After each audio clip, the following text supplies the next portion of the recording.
The warehouse smelled of rust and old gasoline, but under that ordinary rot there was another, sharper odor, the metallic tang of fresh blood. It settled in the ribs of the place like a patient tenant, sticky and stubborn. Rain had chased the night into a slick gray veil outside.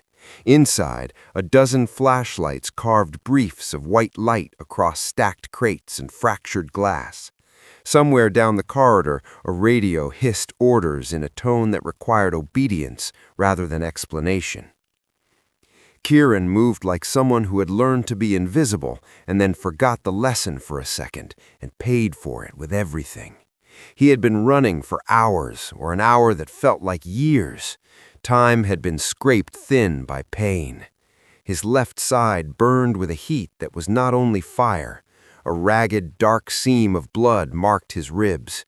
Each breath was a wire pulled taut. Each heartbeat was a gunshot behind the eyes. The first flash of bullets cracked the air. Kieran rolled under a rusted pallet, his shoulder catching a bruise that flared white-hot across muscle and bone. The world contracted to the narrow necessities, the knife that rested inside his palm, the shallow cough of his lungs, the stink of iron on his tongue.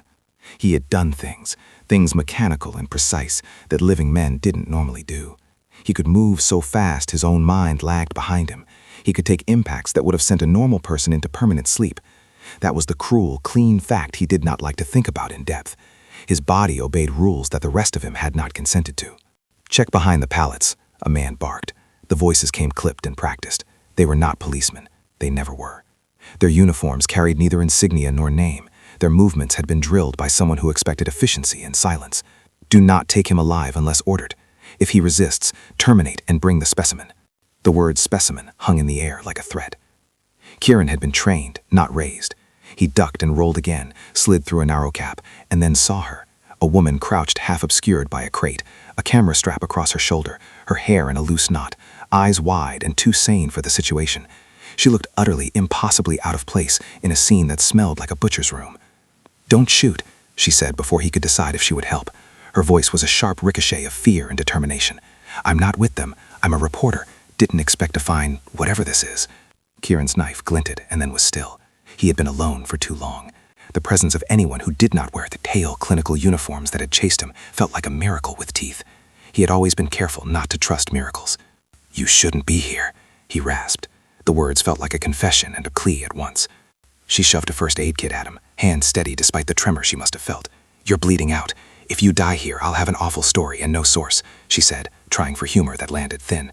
"Name's Ira." "Kieran," he said. The name felt foreign on his lips. He had said it before, but it never stuck, not in the way a name should. It was a label someone else had given him, or a memory he had reclaimed halfway. Ira worked quickly, fingers competent, removing a torn piece of his shirt and pressing dressing into the wound. Up close she saw the tattoos, or scars, something etched just beneath his skin along his forearm, a thin ribbon of metallic ink, arranged in a code that shimmered faintly in light. She blinked, then frowned. "What's that?" she asked.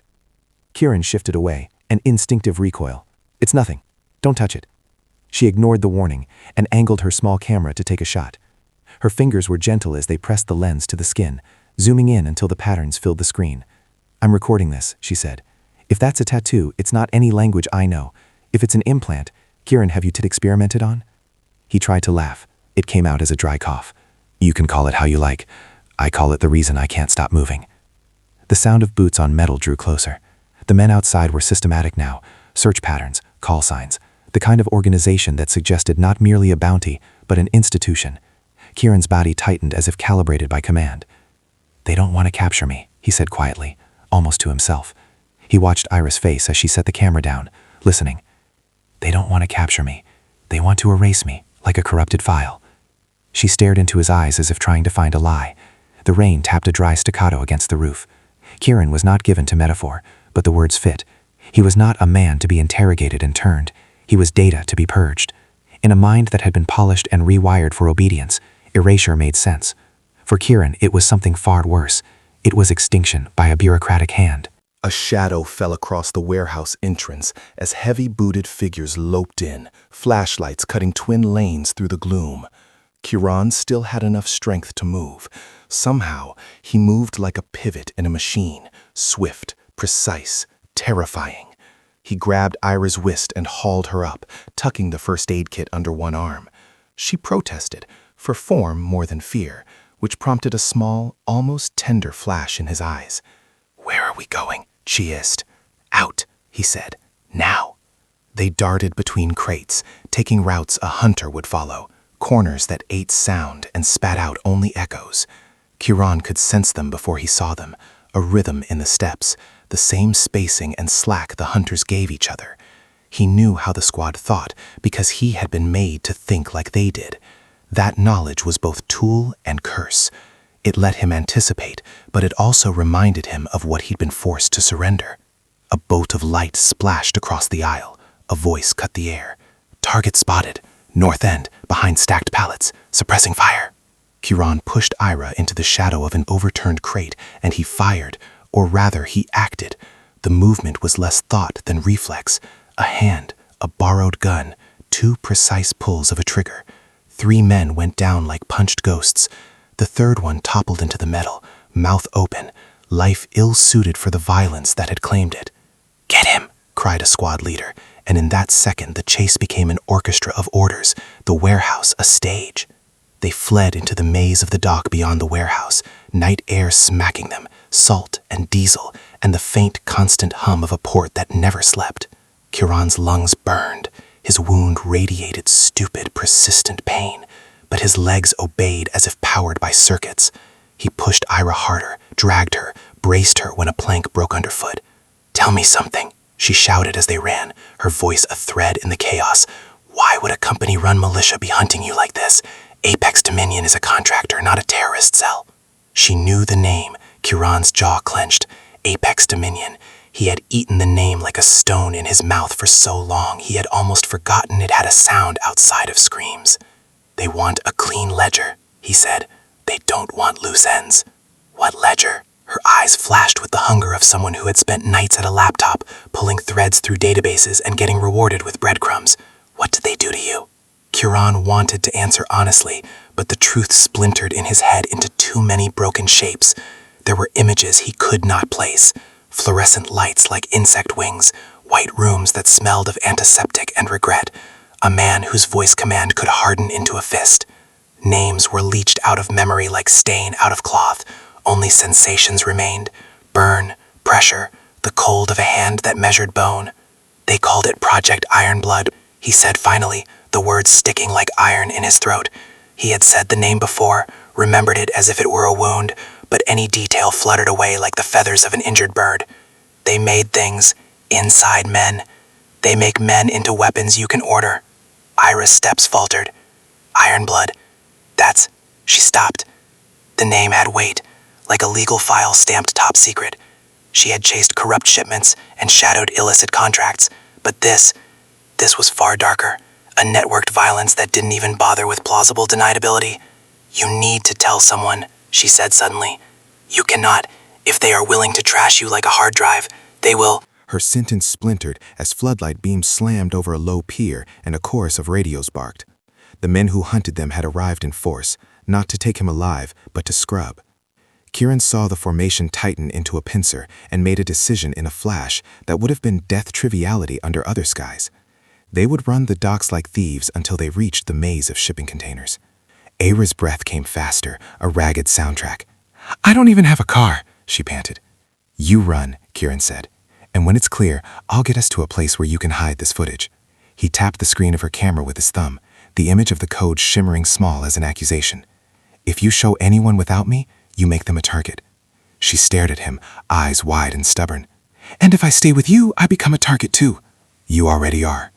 They ran until their muscles burned and the city around them reduced to the clipped choreography of pursuit and escape. A black van screamed past, men strapped inside like embers waiting to be flung. Chiron vaulted a fence and seized Ira by the waist, flinging both of them across stacked crates and down the other side. She scrambled, panting, but the sound of boots pounding behind them told Chiron that the breach had been noticed. When they rounded into a narrow alley, a narrow, familiar fear braided through Chiron's chest. Exhaustion was a trap. The team hunting them had technical tools, drones, scanners, thermal arrays, and they would not stop until the dossier had been scrubbed clean. He had once been the item to be scrubbed. Why me? Ira asked, stopping as they leaned against a cold wall, catching breath that stung their lungs. For a reporter, the story was suddenly horribly personal. Why would Apex Dominion mess with people like you? Unless they feared I'd expose them, Kieran said. He kept his voice low, but the answer was stone cold. Or unless I failed their parameters. Either way, being taken alive was never in their plan. She frowned at him, her camera hung at her side like a talisman. You said something about being a file, about erasure. Who's in charge? Who gives the order to destroy? A laugh rasped from the darkness, and though it was not a friendly sound, it settled Kieran with the familiar knowledge of a nightmare. He remembered a face and a voice that had shadowed the worst parts of his sleep. Dragos. The name came like a splinter. Dragos, he said. He runs the project. He makes the decisions. Aira's jaw tightened. She had read 1,000 memos, summaries of contractors and arms deals, lines of official legalese that hid rot. If this is real, if this is Apex Dominion, if Dragos is involved, we can't go to the press. Her hand went to her phone reflexively. They'll intercept it. They'll bury it. Kieran's fingers trembled, but not with fear. Then we go quieter. We slip under their radar and we find the truth. I need to know why. I need to know what I used to be when I didn't know to be afraid of being erased. Above them, a helicopter drifted into the night like a vulture. Down below, the team closed in, voices turned to a single efficient instrument of capture. A metal clang echoed from the far pier, a man's shout. The hunters had found another trail. Kieran pushed himself up. Move. He seized Ira's wrist again and pulled her into shadow. This time, when he ran, it was not with the frantic animal panic of a trapped thing. It was the narrow, precise pace of someone who had survived worse and had the terrible advantage of knowing how the killers thought.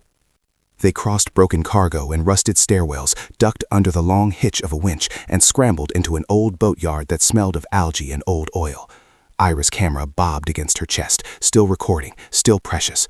Kieran beat at his rib where the welt grew hot. He felt every strike of breath as if someone were hitting him in the chest with a mallet, yet he kept going. At some point, they heard the voices fade behind them. Either the hunters had concluded the chase, or they had been diverted by the charade Kieran had manufactured, false leads, booming detritus where he wanted it. He did not celebrate. He had never celebrated a night he survived.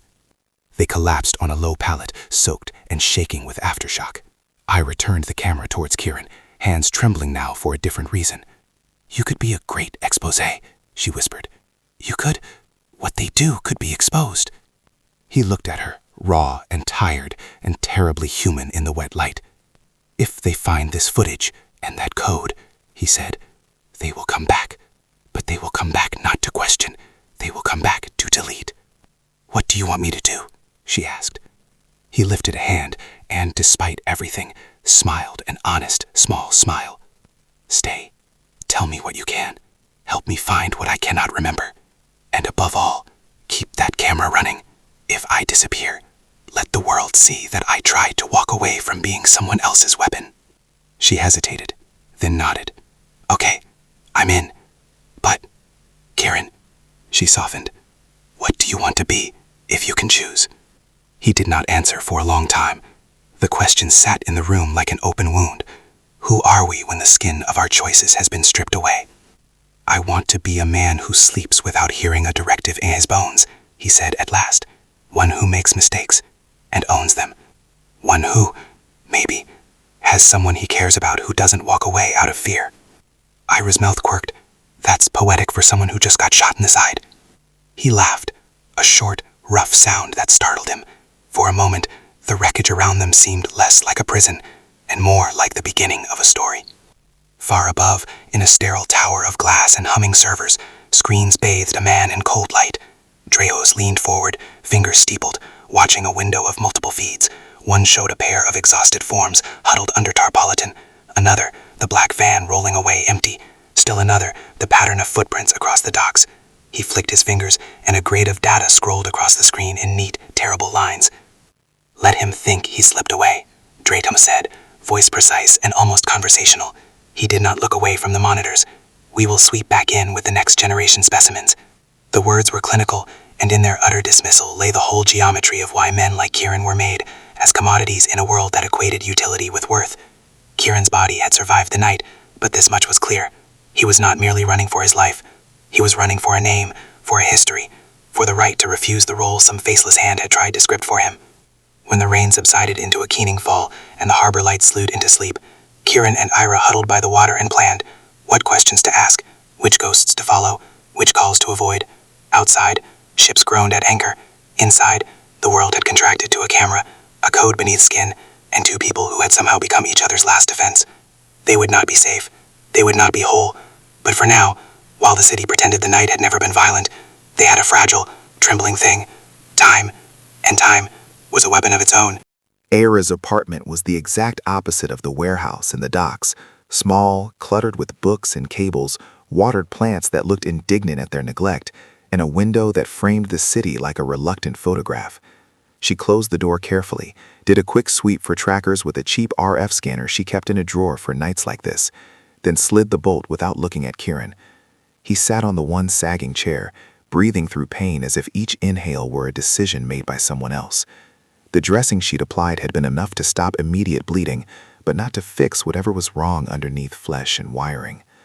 "You really ought to stop getting shot," she said, half a joke, because the alternative was to say the things she felt: fear, dread, a responsibility that tightened her chest. Kieran tried to smile. It came out thin. "And try telling that to whoever keeps aiming at me." She set the camera on the coffee table like a talisman. "You saved that footage. Good. I backed up the code you had on your forearm. Don't move while I run it. If this is what I think it is, I need time to trace it." He let her. The apartment hummed with the soft noise of a city that didn't care. Ira booted up her laptop, fingers moving like a pianist even when her hands trembled. She had an advantage she'd earned in years of chasing stories, an instinct for where to wedge her nose into a locked folder, and a stubbornness to pry until the lock complained. The photo of the code filled the screen, metallic lines beneath skin, a lattice work of micro-etching. Ira ran the image through an optical decryption routine she'd written in loose hours between assignments. The first pass returned nothing but noise. She ran it again, slower, squinting, overlaying patterns, until finally a string of identifiers blinked into reality. Project tags, lab IDs, an institutional signature. Apex Dominion's default cipher, stamped in a font of cold bureaucratic arrogance. Her pulse quickened in a way unrelated to Kieran's wound. "Kieran, this is Apex-level encryption. If this is real, you're not just a fugitive. You're part of something tied directly to them." He closed his eyes. "I remember pieces. Lights. A long corridor. They called it Fort Helix. Men in suits who wore kindness like a coat and stripped it off when the cameras went away. But memories come like static." Ira's fingers paused over the trackpad.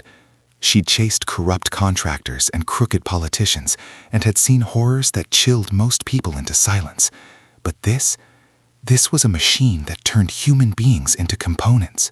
She skimmed further and found a breadcrumb trail. Procurement orders, anonymized transport logs, cross-references to disappearances, legal notices that had been closed as missing person cases, but with an addendum, transferred under government contract. The dates clustered over 7 years, a constellation of absences that had always been explained away as casualties of conflict or bureaucratic failure. 7 years, she said. That's the pattern. People vanish in districts where Apex set up temporary operations. Orphans, the homeless, people nobody would miss. They're registering them as transfers, but transfers to what? Kieran watched the face of the woman who had pointed a camera at him with the same steady hands she used to dismantle lies. To be made into what they needed, he said. Weapons with the look of men. Her cursor hovered. She pulled up network logs tied to Apex contracts, then cross-checked them against news reports. Little anomalies appeared. Shifts in funding, unusual private flights, and an internal memo with a phrase she felt like she had to repeat aloud to let it land. Clinical compliance under plausible deniability. Clinical compliance, she echoed. They covered it with paperwork. God, Kieran, this isn't just black ops. It's an industry. They manufacture plausible deniability. A sound, at first small, then intolerably close, made both of them still. Ira's RF scanner pinged faintly in the drawer. Someone had tried to jam or triangulate the apartment. Her breath shortened. "Kieran?" she whispered. He blinked. "They're thorough." There was a particular brutality in Apex's thoroughness. That brutality manifested now in the form of a name that rose from Kieran's bones like the aftertaste of metal. Rex. He had spoken the name once, like a prayer, as if saying it aloud might conjure either salvation or doom. Ira hadn't heard of the name, not before. She had heard Project IRONBLOOD. She had not heard its numbered casualties. But Kieran's expression when he said Rex was the kind of expression people made when they remembered something too dangerous to recall. "You should lie low," she advised. "Hide the footage. I can plant false leads, redirect interest, but you need to stay inside. They have eyes everywhere. They have more than eyes." He moved, then winced. Pain laced his voice. "They hang sensors like teeth in every lease. My skin." He lifted his arm, enough that the etched lines squinted in the lamplight. "What's embedded in me is a tag and a node. It pings me if I cross certain thresholds. If they get a lock on me, they won't send men. They'll send something else." Iris scrolled through the files until a schematic glowed on the screen, a diagram of a neural interface, nodes linking blood-borne nanoparticles to micro-emitter arrays implanted along cranial tissue. The chips were optimized for remote command, spikes of electromagnetic conditioning that could nudge motor neurons, override inhibitory signals, flood the brain with command impulses. The clinical notes were sanitized, but the margin scribbles made the intention clear: control, obedience, reproducible augmentation. The words read like scripture in the eugenic gospel: efficacy, scalability, market readiness. "And Rex?" Ira asked. "What is he to you?" Kieran's features folded into memory. "He was there, older by enough to matter in a kid's world. He taught me to stand, to breathe in between punches. We were given a name. They called it camaraderie. We learned to be instruments together." She pictured an adolescent in a line, trained to obey. For a reporter who had covered war and profiteering, the most chilling part was the normalization, how systematically Apex had converted people into assets. Ira's mouth hardened. If Rex is still active, he's not just a threat, he's a variable. If he's been augmented too, he's dangerous. If he remembers you, that could be either salvation or slaughter. They had no time to argue the truth of that possibility. A sudden crash in the stairwell downstairs sounded like a man kicking a door in. Kieran's gaze sharpened, something like a soldier slipping into stance. "They're here," he said. Ira scooped the camera, shoved it into a small pack, and jammed a roll of duct tape into her pocket, the journalist's multi-tool. "We split up?" she asked. "No. We moved together." He reached for the small pistol he'd kept hidden in the hem of his shirt, and then remembered it wasn't sensible. His hands were too shaky. He took it anyway. They left through a fire exit that smelled of old smoke and wet concrete, crept across a roof, and dropped down into the street level 2 blocks over. The city skyline had a new density of glass and steel, towers that held entire workplaces inside them, gleaming rectangles that glittered like altars. It was inside those towers that a new kind of violence might take place. Clean, contractual, patient. Kieran kept his eyes on windows as if each reflection could be a threat. They crossed into a high-rise district full of restaurants and boutique shops, people unconcerned with the invisible predators of power. The anonymity the city offered could be a thin shield or a trap. A delivery truck against an avenue screeched, someone cursed. Then glass shattered on a corner. A figure stepped out from a shadowed alcove with the silence of a predator. His movement was too precise to be casual. He wore a soft black tactical suit that swallowed streetlight, and his body moved with a calibrated grace that set Kieran's skin on alert. Rex. He smelled faintly of oil and ozone, and in his eyes the artificial blue shimmer of a controlled implant winked like a lighthouse. Kieran's heart did the weird thing it had been doing since Fort Helix. Memory and panic and a peculiar heat rushed through him. His muscles remembered drills practiced in unlit rooms, the cadence of partner moves. He could anticipate Rex's first strike before the man's fist left his shoulder. "You should come quietly," Rex said. His voice had the calm of someone who had swallowed command and let it sit there like a stone. "Orders are to contain and retrieve. Non-compliance will be met with neutralization." Kieran's reply was reflexive, a feint to Rex's left, a twisting slide, then a hard elbow that connected into Rex's ribs. For a second Rex staggered, the micro-emitters inside him pulsing. This was not the choreography of ordinary fight. It was a collision between two bodies tuned beyond the human template. A glass facade fractured as their motion flicked into it. Shoppers scattered, phones came out. "You remember me," Kieran said through gritted teeth, while Rex moved like a living hinge. "Do you remember the training?" Rex's jaw tightened. For the first time since Kieran had escaped, however, something like a flicker crossed the blue shimmer of his eyes.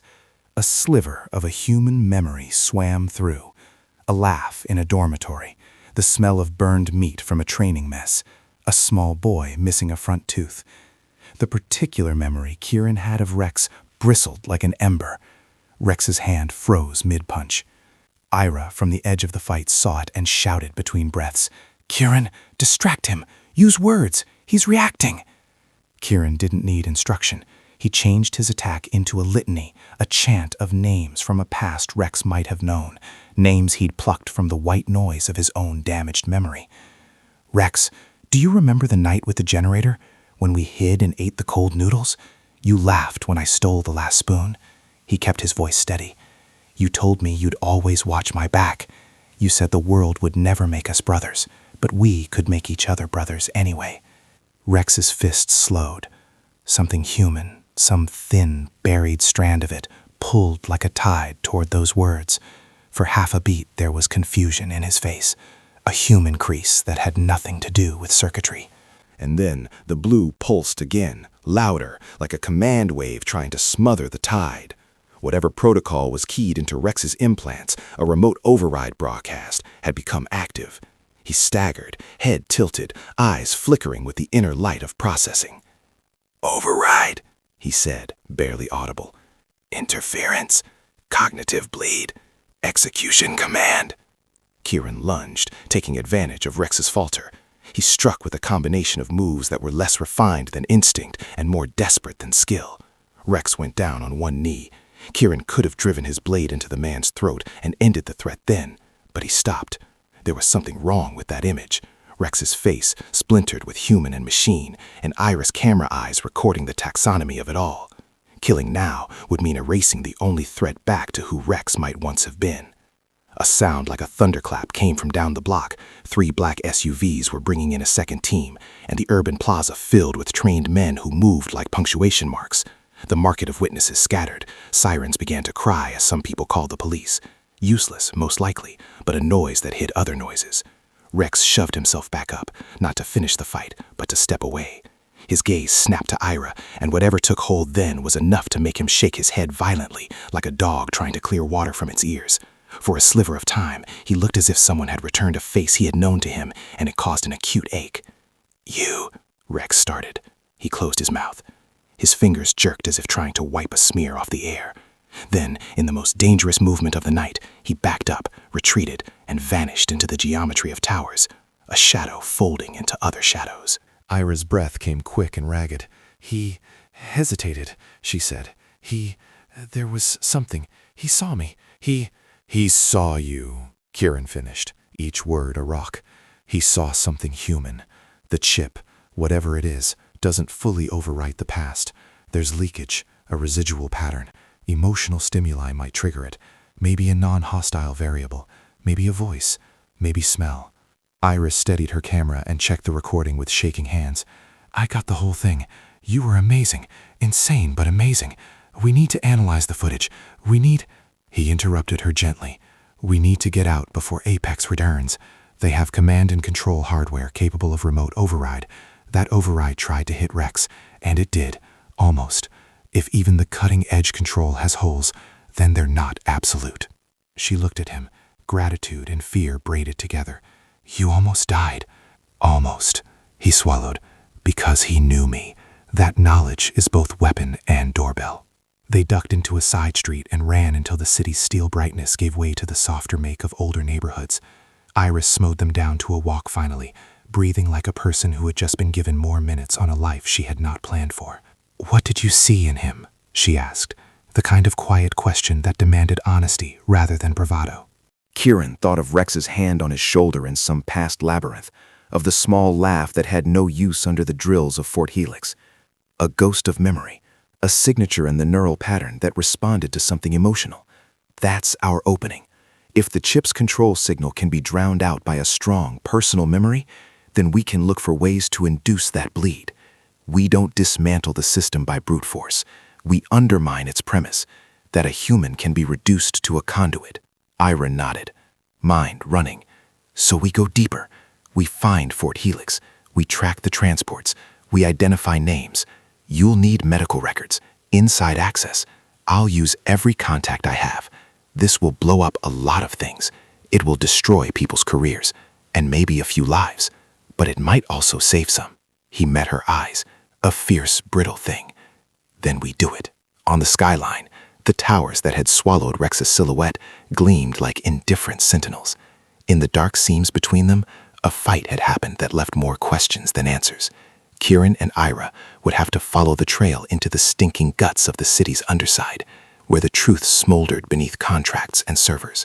As they moved through the night, both of them felt the gravity of what they now carried: a code on skin, a camera with a name, and the knowledge that the enemy, Dragos and Apex Dominion, had already decided how disposable people could be.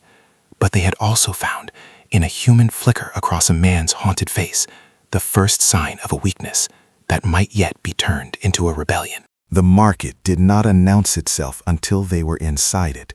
From the street above, it was just a dent in the city, a stairwell, a service door. But once they went down, the world rearranged itself into a cavern of metal and neon. Lamps hummed in colors that had no business on the surface, tarps stitched into makeshift roofs, voices traded in currency that had nothing to do with banks. Ira tightened her coat against the smell of oil and gunpowder and something chemical, and Kieran moved through the crowd like a man who had learned how to count exits in every room he entered. "You sure about this place?" she asked as they drifted past a stall where a vendor lashed a refurbished submachine gun to a rack of illicit hardware. The man smiled with missing teeth and said something in a language both of them did not need to translate. Prices and threats fused into salesmanship.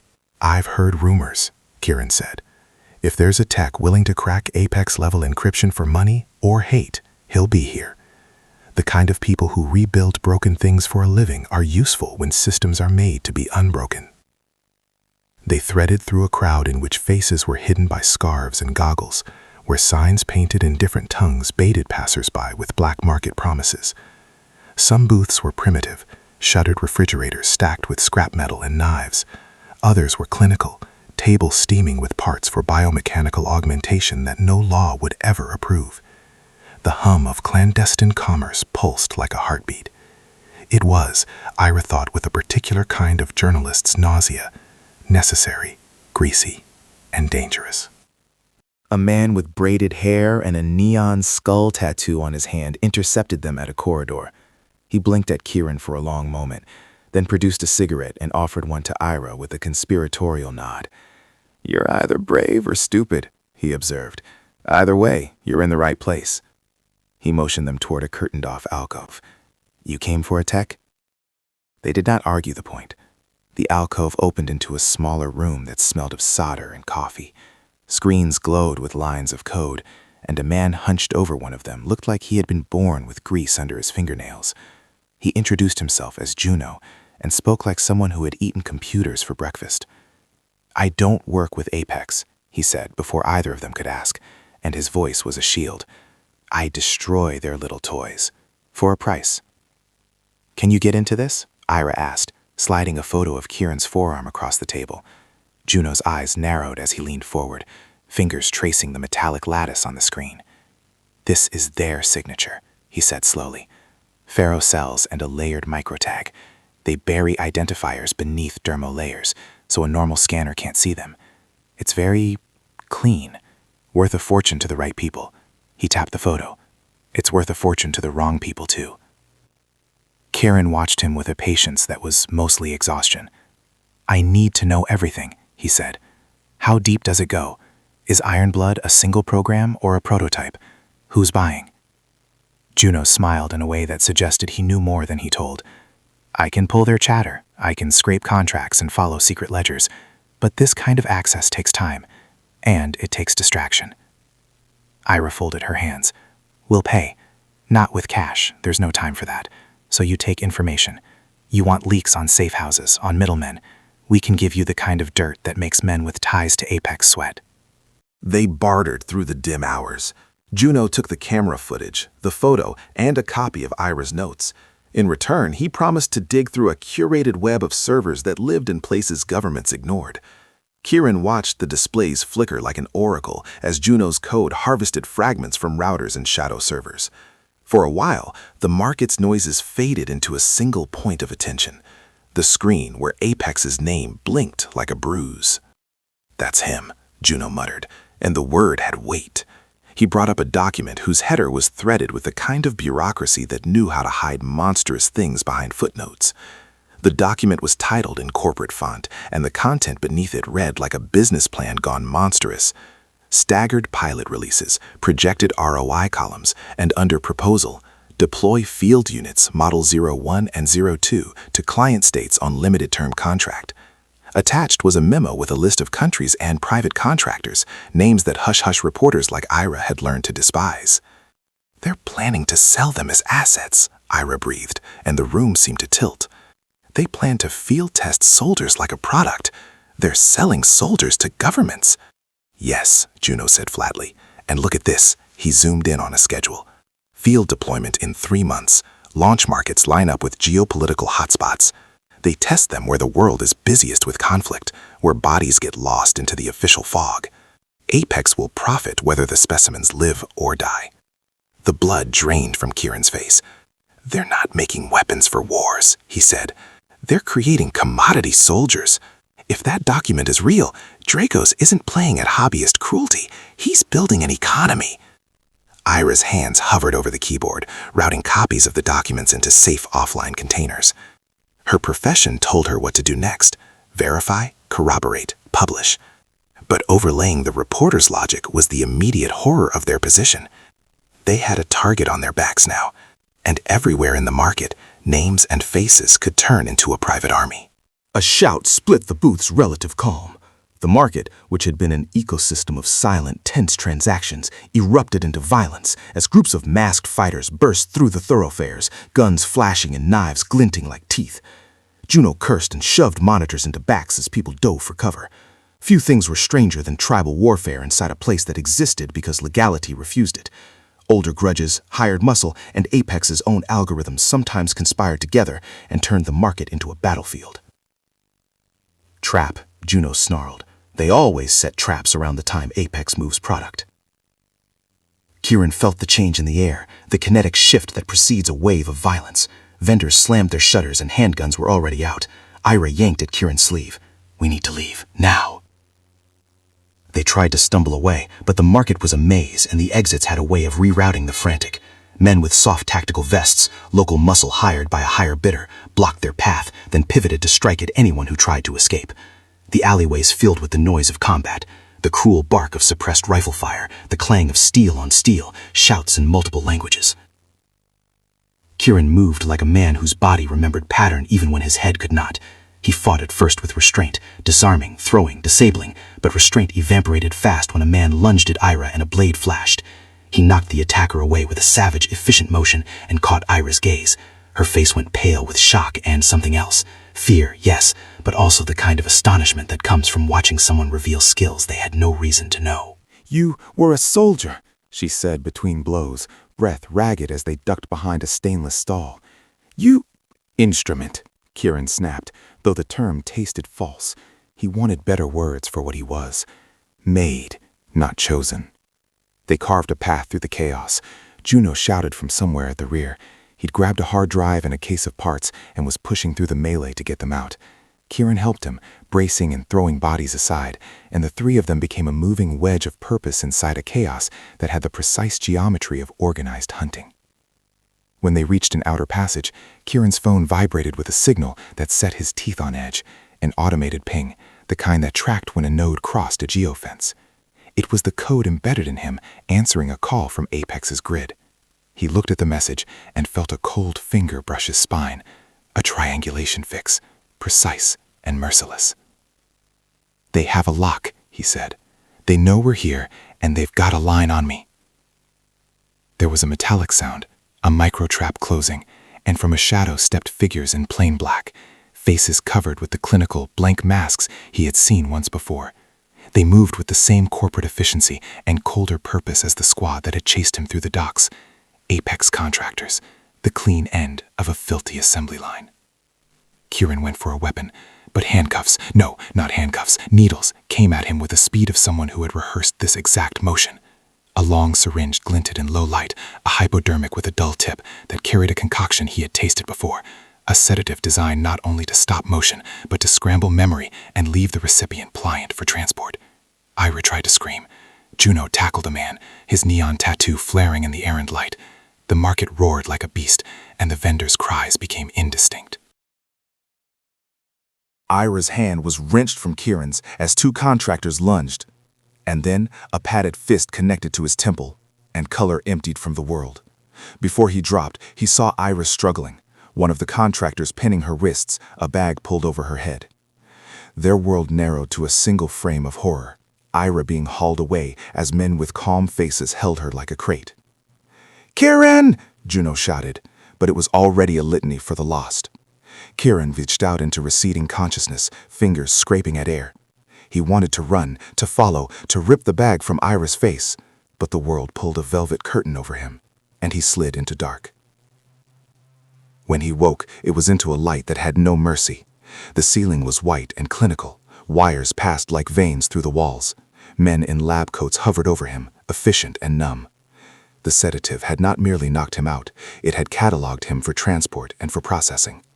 He tasted copper on his tongue and found he had been moved.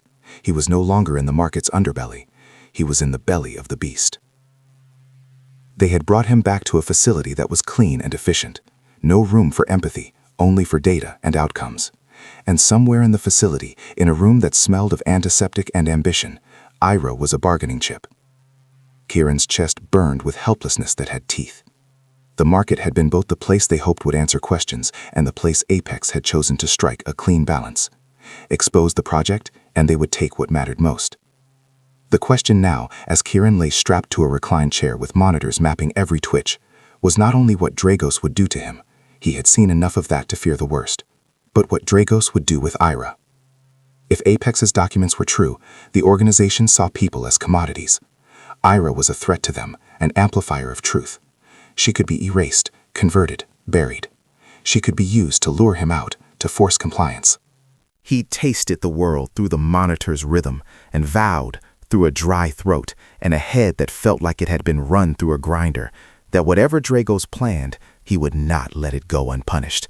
He had been taken back into iron arms, but the code that Juno had dragged from Apex's servers was out there now. Fragments, copies, backups that could seed a scandal. The fight would not end with his capture. And somewhere else in the compound, bulbs burned over desks, and Dragos read a market report that included words like net profit and field testing. He smiled and ordered a new transport. The plan did not change, it only adjusted. Kieran realized, with the slow clarity that accompanies a blow to the head, that the war had shifted. He had not been taken for interrogation. He had been reclaimed like inventory. Ira's capture had changed the geometry of the threat. She was a bargaining chip, a means, and a danger to everything Apex had built. As the facility hummed with the indifferent certainty of machines, a single thought pushed through the fog in Kieran's head. Rex had something left. If there was interference in the control grid, if human memory could cause a bleed in the implants, then somewhere inside the program, somewhere inside that architecture meant to enslave, the seed of failure existed. And if the seed existed, it could be nurtured. He closed his eyes and felt for the first time since being pulled under, something like resolve hardened into him. They had exposed the market. They had drawn blood from a beast. Now the beast had taken one of them. Dragos would decide what to do with Ira. Dragos would decide what to do to Kieran.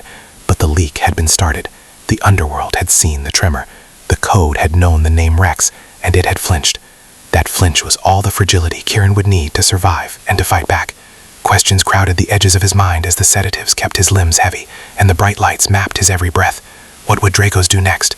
How deep did Apex's buyers list go? And most crucially, could Rex be reached again? Or would the attempt to touch what was left of his humanity only grind him into something else? The answers, if they existed, would not be found in a market. They would have to be carved out of stone. White light burned like a judgment inside the chamber. The machines that held Kieran down hummed with a patience both clinical and predatory. Armatures that creaked as they calibrated, electrolyte lines like veins, and rows of monitors that watched him more carelessly than any human ever had. Sensors mapped his neural spikes with a kind of dispassionate interest reserved for prototypes. He tasted antiseptic and metal and the faint mechanical sweetness of adrenaline still leaking through the wound in his side. "Begin rebirth sequence," Drago said from the observation catwalk, voice cool as a scalpel. He watched Kieran with the concentrated curiosity of a man who had spent his life turning living things into products. His hands shifted on the railing. Somewhere behind him, a team of engineers waited like underpaid angels. The technicians took their cues and fed the chamber another tier of stimulation. Kieran's body was strapped to the table with belts so thick he could not feel anything below them except for the machine's pressure points. The first pulses felt like cold needles threading under his skull. The purpose of those pulses was simple: to force the body to obey before the mind had a chance to bargain. Ferrocells in his bloodstream, nanoparticles engineered to interface with synapses, were being driven to synchrony with the chamber's carrier frequency. It was a violent marriage of flesh and code. Kieran's instinct screamed no, but the machine's hum answered with compulsion. He focused on nothing and everything all at once. The sound of a tinny radio somewhere beyond the glass, the echo of rain on gutters, the memory of someone's laugh in a room he could not place. He searched for anchors in the rubble of his mind. Memory had been his only shelter since Fort Helix. Now memory itself trembled under engineered assault. Below, in a cell like a metal throat, Iris sat with her hands bound to an armrest and her jaw pressed to work. The place smelled of ozone and policy. Earlier they had moved her between rooms like a commodity, proof her usefulness to them. But she was not a woman who surrendered circuits quietly. In a borrowed moment, when the guard on duty turned to boot another terminal, she used a bent paperclip she'd sanded down to pick at the consumer-grade lock on the plexiglass that enclosed her world. It was laughably simple, but Apex's security often relied on complacency. A loose camera here, a sleep-deprived technician there. Gaps were just as lethal as walls. When she finally eased the latch and slipped free, there was nothing dramatic about it. No grand escape, only the quiet, fierce relentlessness of someone who had watched men like Dragos treat human beings as line items. She crept along concrete corridors, mapping power conduits and sensor arrays in her head like a journalist maps sources. She had picked pockets of ignorance in their schedule, and more importantly, learned the cadence of the facility's heartbeat. She carried a tiny device, a jerry-rigged transmitter Juno had wired for her in the market, capable of creating a short window of interference in low-band communications. It could blind a camera for 30 seconds, maybe 60 if she timed it right. In the lab, the numbers on Kieran's monitors spiked. The rebirth protocol was escalating. The chamber increased amplitude, chasing a threshold that would bend skeletal muscle, raise reflex arcs, remap pain receptors. Dragos leaned forward, not a scientist so much as a father admiring a child. "We're unlocking everything," he murmured. "The final vector. Once he stabilizes at full integration, we'll have a controllable platform with autonomous field stability." Kieran fought.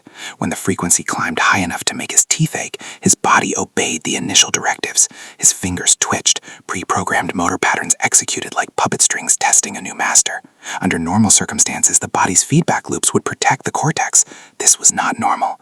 Each pulse was an overriding, a subtle erasure. Then a sound sliced through the sterile orchestrations of the lab. A thunder of footsteps from the corridor, more urgent than any scheduled alarm. The monitors flashed anomalies, spurious, unplanned artifacts within the command signal. Engineers frowned. Dragos's mouth thinned. "What interference?" he barked. His voice, sharp and precise, made the lead engineer's hands tremble. "A microburst on channel 4. Could be local RF injection. We're isolating," the technician stammered. Kieran felt the wave in his head, like someone moving his furniture. A tremor under the manufactured order. For the first time since they had strapped him in, something inside the chamber loosened. Elsewhere, in the azimuth of the facility's underbelly, Ira had found what she'd come to find, a maintenance cabinet where operator handbooks and schematics gathered dust. She ripped one open and found, tucked beneath a line of feedwater diagrams, a map of the facility's internal network, nodes, junctions, and the central core, the heart of the Rebirth control system. There was a red-circled node labeled Consolidation Hub Alpha. If she could short that, if she could send a blackout pulse into the hub, the overlaying command net that forced the soldiers could be knocked down long enough for the implants to sputter, giving anyone connected a window of autonomy. It would be messy, It might fry their brains. It might make everything worse. But it was, she thought, their only real shot. Her tiny jammer was rigged to create exactly the kind of signal the monitors had just reported. A microburst, precisely timed. 30 seconds, 60 seconds, maybe enough to make the rebirth sequence lose its lock. She set the device, heart pinpricked with adrenaline. If she were caught, she would be used to demonstrate the consequences of defiance. If she succeeded, she might tear open the entire program.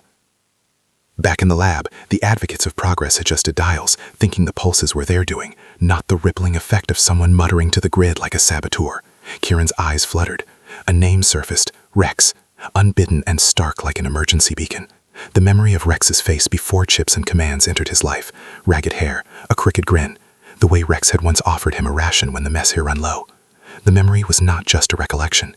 It felt like a tether thrown across the span of cruelty, straight to a man who had once stood beside him. On the catwalk above, Dragos noticed the readings normalizing. He frowned. "They're destabilizing the signal," he said. "Who would—" A sound like iron being torn snapped through the lab as the chamber's restraints disengaged, not by command, but by violent force. The wall near the door split open. Shadow filled the room. Rex stood in the breach, an inhuman silhouette lit by the lab's sterile glare. He had been patched together and pushed beyond, but something in him had flickered. The implant that had glowed like a blue sun in his skull was now stuttering, a failing lighthouse. The engineers reacted with professional horror. "Engage containment!" someone shrieked. But containment meant delay, and Rex's delay was a mercy. He moved like the memory of a man and the power of a machine at once, fast enough to dent a technician's chest with a single shoulder, gentle enough to block a lethal blow that would have aimed at Kieran's throat. Kieran felt the impact and then felt a hand on his chest, Rex's hand, warm and clumsy. He recognized the friction of lab leather and the smell of the mess hall that had long since been buried by corporate sterilization. "Run," Rex rasped. The word was barely a breath, but it had the solidity of a promise. Dragos screamed for restraint. "Kill the unit," he ordered, fury burning in his eyes. The technicians toggled emergency failsafes, and the chamber tried to initiate a secondary suppression sequence that would paralyze any muscle and fracture the resistance, neuron by neuron. Rex's implant fought back. You could see the conflict across his face, the flicker of a human memory fighting a clinical imperative. "We are brothers of the field," he said, voice breaking. Words stolen from a memory Kieran had been feeding to the man for months in his own head, and now heard returned in another mouth. The phrase was ridiculous in a clinical lab, and in its absurdity, it carried the force of truth. The suppression sequences surged, Kieran's muscles locked in cramps that felt like being trapped in a vice. Pain was salt in his mouth. The chamber's console wrote out a sequence of commands that were not intended to be editable. Override code, neural vampening, integration complete. Ira, watching from a blind corridor, saw the console's code scroll and realized with sudden clarity how delicate her tiny transmitter would have to be to interrupt it. Timing, waveform, amplitude, all had to line up like teeth for a key. She keyed her device with nervous thumbs. Rex stepped between Kieran and the nearest technician, and his hands moved, not with the mechanical precision of a killing machine, but like the clumsy choreography of a man who remembered kindness. He tore at cabling, ripped panels from consoles. His body took blows that would have felled a dozen unaugmented men, but his eyes were wet and human, and far too tired for the miracle of strength he now wielded. "Rex," Kieran croaked. The word was both prayer and accusation. Rex's jaw worked. He looked at the nearest console and hurled a crushed fist at its interface, sending sparks across the lab like fireflies. The suppression sequence flickered. Ira's transmitter found its window. A low, burning scream of interference rolled through the chamber's circuitry, and the lab's central servers hiccuped. The rebirth sequence's carrier wave stuttered and then fractured into useless noise. For a breath, thin as a hairline, Kieran felt the machine lose its grip. His limbs loosened like a man waking from a bad dream. He lurched up from the table with what remained of his strength, blood and sweat, and the taste of victory in the metallic tang at the back of his throat. "Get to the core," Ira shouted from the doorway, having joined them in the corridor in a blur of quiet courage. If we collapse the consolidation hub, if we dump the master key, we knock their net offline. The implants align to the net, take out the net, and the soldiers have to fall back on whatever's left of themselves. Kieran looked at Rex, at the suture lines crisscrossing his scalp, at the chevrons of scar around his collarbone, and saw the truth. The cost of this interference might be everything it took to save a life. "Are you going to be okay?" he asked, though they both knew the likely answer. Rex gave him the sort of half-smile that had made younger men in the training yards trust him. "I'm not sure I ever was," he said, "but I'm done being what they want." The trio ran like an avalanche through the facility, past corridors stitched with the dying cry of failing machinery and technicians trying to salvage science as it were a broken watch. Armed security poured like smoke from doorways, but the facility's internal chaos made their movements clumsy. Men in tactical vests met Rex and were hurled aside like paper, and where Kieran moved, he moved with the kind of brutal efficiency that years of being made into something had instilled. He was a human instrument sharpened nearly to a point. They reached the consolidation hub, a squat room humming with power, radiator pipes throbbing like arteries. Panels displayed the weave of the implant command net like a spider's web. It was obscene in its precision, a map of control. Ira hustled to a control terminal she'd scouted earlier, hands flying across keys. "I can create a cascade collapse," she said, voice raw. "If I trip the master breaker and dump the buffers into thermal overload, the net will fry. But it triggers a facility-wide shutdown. It might set every generator in the compound to fail. We'll have seconds." "Kieran, do it," Rex said. He was breathing hard, the echo of his exertion making his voice rasp. "If they lose the net, it buys you time. It destroys their ability to use us as toys." Kieran could see the pain in Rex's eyes, and in that pain, the cost of choice. He placed his palm on the main console next to Iris and started the initiation sequence she'd mapped out aloud. Break the loop, short the refractories, overload the safety matrix. It was dangerous. It could kill them, but not trying would certainly mean Iris' published files would never see light, and Kieran would never again stand outside a lab. The hub screamed as the buffer banks heated. Lights flickered. A high-pitched whine rose as circuits tried to bleed off a surge that was designed to be lethal to silicon and memory. Technicians shouted that the process would trigger automatic lockdowns. Iris slapped the final command with a hand that trembled because she was too tired to be anything else. Fire licked the edge of the console. The net's web began to black out node by node, and across the facility something like a collective shudder fell over the command arrays. The implants connected to the net slumped, and for a moment something astonishing happened. The soldiers who had been walking weapons staggered, then looked around as if seeing the world in new light. Freedom is ugly and immediate. For some it meant paralysis. For some it meant a cruel, woken pain. The price of choice was not free. "Run!" Iris screamed. "Leave the hub! Now!" They moved. The facility's alarms went into a hysterical crescendo. Sirens became an animal's howl. Drago swore and ordered a failsafe that would isolate the hub, but his orders arrived too late to save his pride. The thermal banks exploded in a cascade of metal and ash, and the facility's core began to topple into chaos. In the crush of escape, Rex's breathing sharpened, and his hand went limp. He had used raw strength to tear at their cages. He had used himself like a battering ram to secure a window. Now he had given what he could. "Go," he whispered to Kieran. "Find them." Kieran's hands were slick. He grabbed Rex by the shoulder, forcing him up. "We go together," he said. "No more of this alone." Rex's eyes were a candle guttering. He smiled, small and fierce. "You always were better at being human than I ever had the right to be," he said. "Make it count." They stumbled into the corridor as structures buckled and the compound imploded into noise and flame. Men ran, shouted, and instruments failed. The last image Kieran took with him as they dove through smoke was Dragos's mouth moving in a thin, unbelieving line as the world he'd built burned into a new shape. They did not know the final tally that night. How many had been freed, how many had been reduced to char and silence, how many would return, husks who would have to remember what human warmth felt like. They only knew that the net, Apex Dominion's crucial instrument, had been shattered, and that they had carved, with blood and risk and a woman's stolen transmitter, a fissure in a seemingly unbreakable program. Outside, under a sky blooming with the facility's exhaust and the city's indifferent stars, Kieran supported Rex as they staggered into the dawn.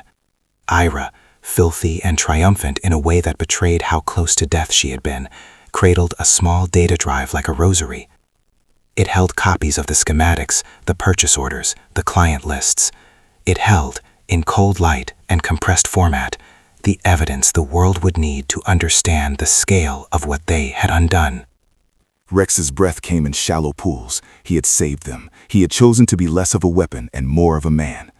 Kieran looked at him, at the friend and the brother and the machine, and swore quietly. The promise was not to forget what Rex had done, nor to let the world forget the people Apex Dominion had used. The path ahead promised more fights, a slower burn of exposure and justice, and the knowledge that they had in that terrible, brilliant night made something like a beginning. The Rebirth protocol had been interrupted, but the war it had intended to wage had only just been alphabetized. The facility screamed like a living thing in its death throes. Corridors that had once been clinical, precise, and humming with the quiet arrogance of machines now spat sparks and smoke. Red lights flashed warnings that no one had time to read aloud. Pressure valves canted and burst, sending metallic wails down the halls. What had been a cathedral to control was turning into a furnace. The Rebirth net that had been Apex Dominion's crown jewel was collapsing into noise and fire. Kieran moved through the chaos with a single-mindedness that felt like prayer. He had fought to reach this place for months, through docks, markets, and alleys where law had been bought and sold, and now the prize was in reach. Beside him, Ira carried a drive with the cold, clean weight of evidence, schematics, purchase orders, lists of client countries, orders signed in Drago's handwriting. It was everything the world would need to understand how far this had gone. "Do you see the exit?" she asked over the roar of collapsing infrastructure. Her voice was calm, but not unshaken. She had learned the texture of fear and used it like a tool. Kieran squinted down the corridor. At the end stood a blast door the size of a railroad car, its surface pockmarked by heat and stress. A scanner beside it glowed an ominous blue. "Biometric lock," he said. "It's key to field signatures. IRONBLOOD vitals. We don't have a match unless..." He looked toward the figure waiting in the shadow between the panels. Rex stood there as if he had been carved from iron and regret. He was ragged, torn lines where cables had once lived, burns crossing his neck. But he stood with the same hard dignity Kieran remembered from their youth. The implant that once glowed obedient blue was blackened, broken, sparking like a ruined star.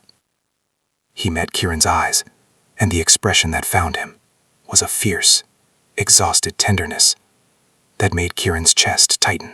"You don't have to," Kieran said. He wanted to say more, something to wedge between them that would make logic bend and spare a life, but there were no words that fit the size of the thing asked of Rex. Rex's laugh was a small sound, almost a sob. "I know. I remember enough to be selfish one way. Open the door for you, close the rest. It's what I can do." He stepped forward and touched a palm to the scanner. Sparks leapt like moths. The console registered a signature, an overlay of his own corrupted vitals combined with a forged fallback Kieran had once used. The scanner blinked amber, then green. The blast door thrummed and began to slide. "Rex, no," Ira said. Her hand went out but could not steady him. "You don't have to. There has to be another way." "There isn't," Rex said simply. He looked as if he were talking about breakfast. "The implants are failing. They'll lock the door to prevent unauthorized egress unless a field signature authenticates. My body still echoes the old code. It's the only key." He smiled, the scarred line of his cheek twitching. "You run. You make noise. You make them remember." The hub's alarms shifted from mechanical wail to a keening like something in the earth. Down below, cooling systems that had been forced into overdrive began to fail. Pressure built. The facility's fail-safe program sought to prevent instability by severing the very lines that kept people alive. Kieran swallowed and reached for Rex, but Rex pushed him gently toward Ira and the hatch. "You owe me a lifetime of silence when this is done," Rex murmured, and there was a humor in the sentence that made Kieran want to hate the world for the price it demanded. "Rex," Kieran said, voice breaking, "you're not doing this alone. We get out together or not at all." Rex's eyes found Kieran's with a look that was older than both of them. "You took me from the edge once," he said. "I owed you everything I could spare. Then, with a decision like a full stop, he turned and slotted his shoulder into a manual access panel beside the door, pushing himself against circuits and relays. Sparks showered his arm. A seam opened. The hatch shuddered under the strain but began to glide. Behind them, the rest of the facility was an orchestra of collapse. Lights popped, gas lines hissed. Men and women in Apex uniforms ran with the dry efficiency of people whose careers had just evaporated into noise. Drago's voice cut a thin line through it all as he barked orders, kill orders, containment orders, the commands of a man who believed every problem had a lever and a return on control. He moved with the posture of someone who had already placed the world into the shape he wanted. Kieran wanted to find him and tear the face from that shape. As they reached the threshold, a blast wave rolled along the corridor, undercutting their balance. The temperature rose, metal sang. Rex grunted, pressing his shoulder through a locked seam that shrieked like an animal. His lungs heaved.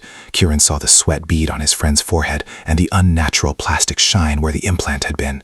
The door jammed, and metal screamed as Corsi emergency hydraulics kicked in to override the jam. Rex's hand, where it touched the circuitry, was already blistering. "Doe," he said, and the single syllable carried the weight of farewell. Kieran shouldered past and dragged Era through the aperture. The world outside the door was gray, choked by smoke and the smell of something sweet and chemical as the compound's power systems failed.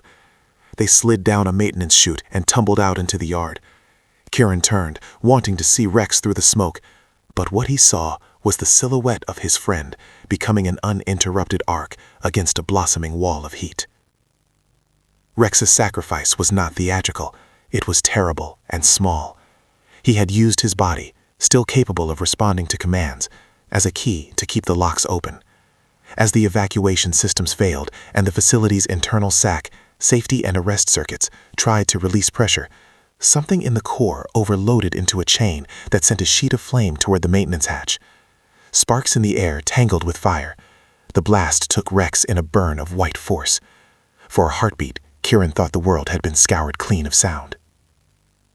He pressed his hands to his ears and screamed until his voice was raw.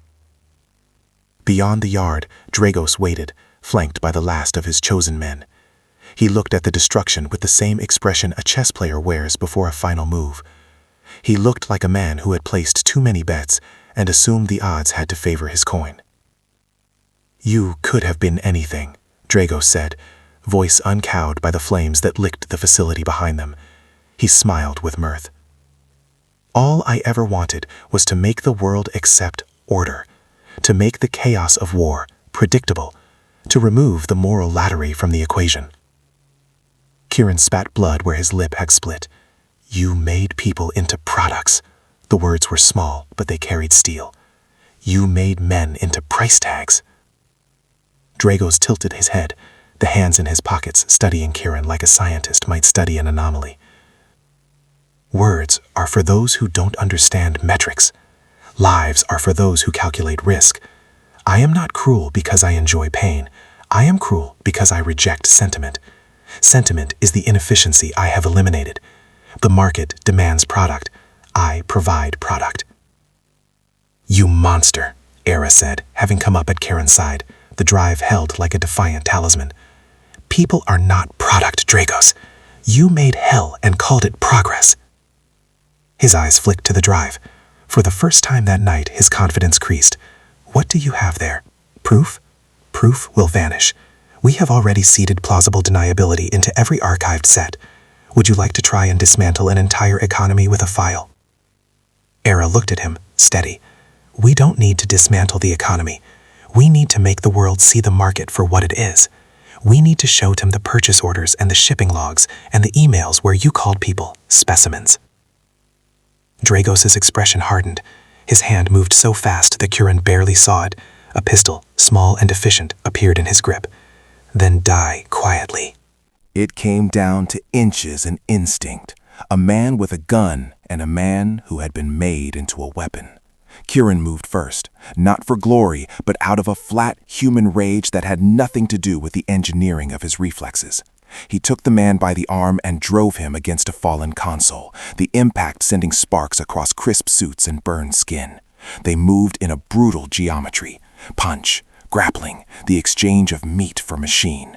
Dragos landed blows that were precise and cruel, but Kieran landed worse. Years of being shaped into metal had given him a reserve of force he never wanted, but could not unlearn. "You are an agent of pain," Kieran said between strikes. "You hide behind progress and efficiency." "I am an agent of the future," Dragos rasped, blood beginning to bead at one nostril.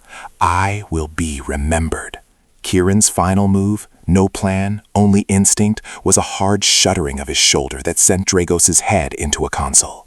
The man slumped against it, a puppet whose strings had been too badly tangled. He tried to twist and reach for his weapon, to give commands, but the world had ended his options. Kieran struck a hard blow, a blow meant to stop the calculation in the mind that had fed on people like him. It connected with a sickening sound. Dragos's mouth opened in a final, surprised O. He crumpled, the instruments around him shattering into useless shards. Kieran's blood hissed against the ground where the man fell. When the dust cleared, the mainframe, left bereft of the man who had been its patron, spittled and hiccuped, unable to reassert control over a system that had been hard-fried by the hub's blackout and Rex's sabotage. One by one, the implant's last faint signals died like fireflies. The soldiers and test subjects who had been walking autopilots collapsed, not all into death, but into stunned, bewildered silence. For some, the sudden cessation of command was salvation. For others, it would be a slow, painful unraveling as their bodies relearned the messy, inefficient human way of making decisions. Kieran staggered outside the ring of flame. Ira was already on the comm, her hands cold but steady as she started the work that would make Dragos's choices public. "We have what we need," she said, voice taut but incredulous. "This drive, documentation, clients, correspondence. The world will not be able to ignore this." He leaned against a scorched crate and closed his eyes. He thought of Rex, of the way his friend had used his body as a key to purchase their freedom. The knowledge burned, complicated and bright. Sacrifice had been threaded through their lives like a cruel seam. "How many?" he asked quietly, not wanting to see the answer. Ira shook her head. Her cheeks were wet with ash and tears. "Enough to expose them. Not everyone will be safe, but enough to start prosecution investigations, to begin seizing assets, to cause people to look." Kieran smiled, a small, bitter thing. "Good. Let them look." They left the compound as it broke apart behind them. The sky above bloomed with a column of smoke that painted the night sickly orange. Sirens would arrive soon. News crews would come in swarms. Governments would have to answer for the contracts their proxies had signed. Ira's files would be ablaid.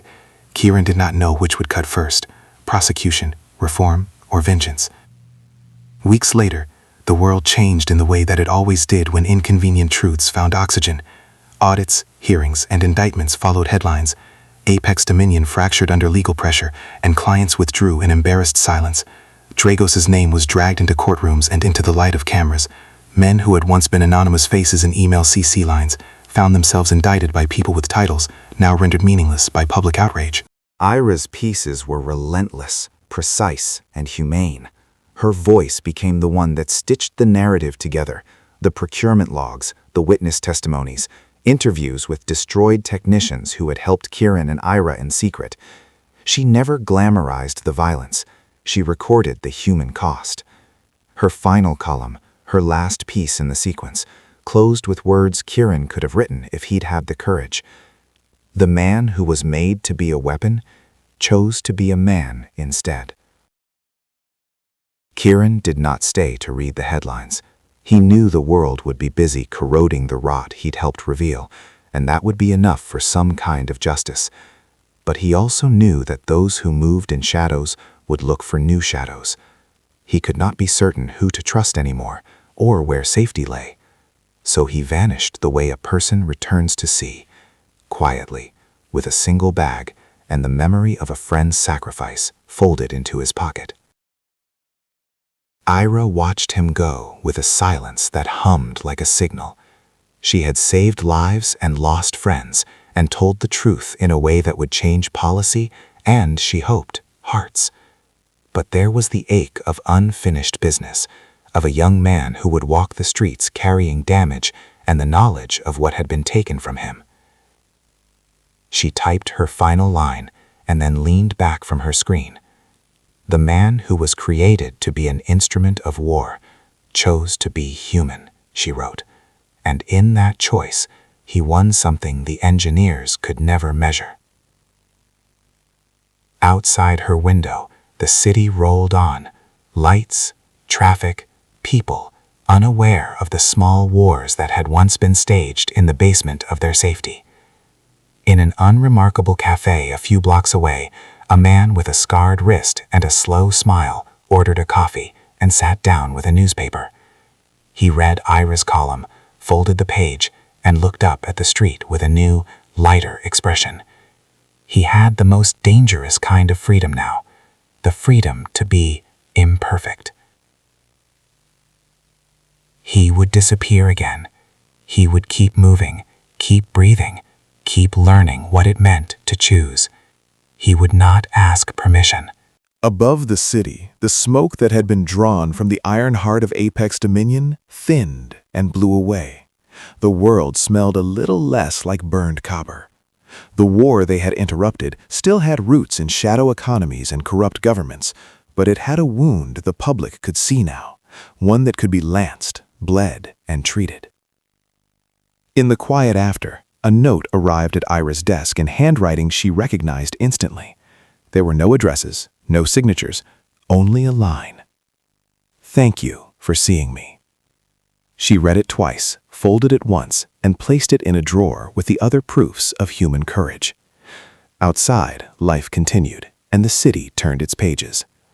The man who had been made into a weapon walked a little less like a machine and a little more like a person, and that made all the difference.